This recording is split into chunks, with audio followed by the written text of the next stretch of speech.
கர்த்தருக்கு சோத்திரம். இன்றைய வேதவசனம் யோபு 42 அதிகாரம் 2 தேவரீர் சகலத்தையும் செய்ய வல்லவர். நீர் செய்ய நினைத்தது தடைபடாது என்பதை அறிந்திருக்கிறேன். ஆமென். யோபு 42 அதிகாரம் 2 தேவரீர் சகலத்தையும் செய்ய வல்லவர்.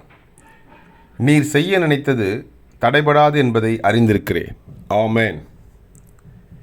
யோபு 42:2. கர்த்தர் உங்களை ஆசீர்வதிப்பாராக, உங்களோடு கூட இருப்பாராக. ஆமென்.